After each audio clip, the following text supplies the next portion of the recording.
Hello, all Frank's friends and all Frank's families. Boys the dear, listen, the first joke I ever heard Frank tell, and it creased me up, was the story of his friend Paddy, who had a pen pal in America. And every month he used to write to Paddy. And about 4 years in, his aunt died and left him a shed load of money. So he wrote to his pen pal in America. He said, "Dear pen pal in America, my auntie died and left me a whole load of money, and I want you to come to Northern Ireland to visit me here at my home in Belfast. And I will pay all expenses." He got a letter back. He says, "Dear pen pal Paddy, nice of you to write to me. Congratulations on getting the money. But before I come to Belfast to visit you, there's some things you should know about me. First of all," he says, "I'm 6'6" and I'm black and I have a bald head. And he says, I walk with a pronounced limp," he says, "because I had an accident when I was a boy.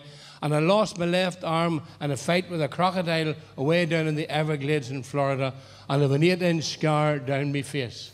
And Paddy wrote back and says, "Dear pen pal, I do not care if you're 6'6", bald and black, and one arm missing, and a pronounced limp, and a big scar. You're coming to Belfast. Here are your tickets. P.S. Would you please send me a photograph so I'll recognize you at the airport?" Original Frank Carson. What a man. Do you know we live now in the European Union, and we people in Northern Ireland think if we go on holidays we can get away with murder.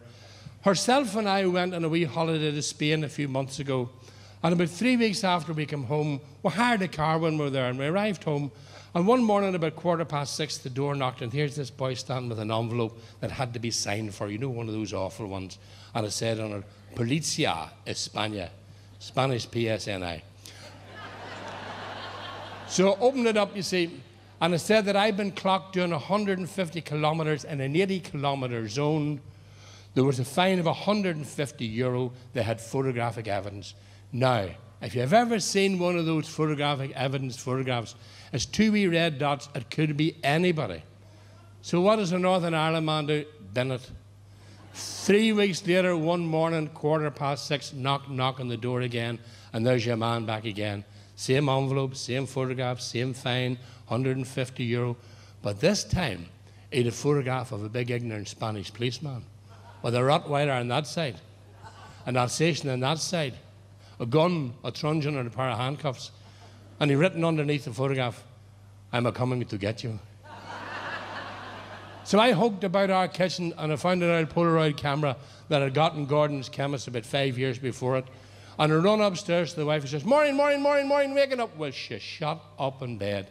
Girls, you know what you're like at 6:15 in the morning. One eye looking at me, the other one looking away from me.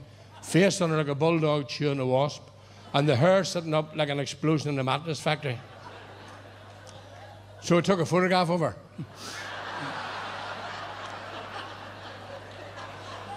And I wrote underneath it, "Come on ahead, you boy, you." Haven't heard a word since. These 4 lads from Belfast never missed the Six Nations rugby. Ireland, France, Ireland, Wales, Ireland, England. The Aviva Stadium every year for the big game. But this year, Paddy's wife says, "You're not going. I'm sick of you running off to Dublin with them boys to the rugby this and to see Ulster playing and to see Ireland playing. Enough is enough, you're not going." So Paddy says, "Lads, I can't go." She's put the foot down. The boy says, "Paddy, it's Ireland, England. We have tickets. Well, we have to go. Understand, boys. On you go." So the 4 boys arrived into what used to be Jury's Hotel right beside the Aviva Stadium. And there's the barrel Paddy sitting. 4 pints of Guinness and 4 big fries. "Come on, boys. How did you get here?" He says, "I was sitting in the house feeling very sorry for myself, drinking a cup of tea. And a pair of hands went over my eyes and I smelled this incredible perfume. You know that Joe Malone pomegranate, girls? Ooh, that one would make a guide dog turn. Ooh, brilliant. You know." So I pulled the hands down and I turned around and there's herself. The hair done, beautiful perfume, the makeup done, lovely negligee. And she took me by the hand down to the bedroom, and she had the bedroom covered. Do you know those wee scented candles just love, girls? And the rose petals on the bed. And she lay down in the bed and she reached under the pillow and she got a pair of handcuffs. And she handcuffed herself to the bed.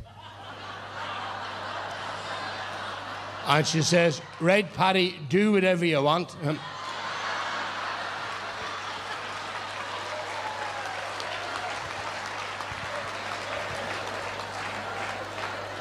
Paddy says you wouldn't want to miss the rugby. Girls, we love you. We love you with a passion. But can I tell you something? You do some silly things. The wife and I were going out one night last week, and she's standing in front of the bar, and she says, look at me. She says, this still fits me after 25 years. I says, Maureen, it's a scarf.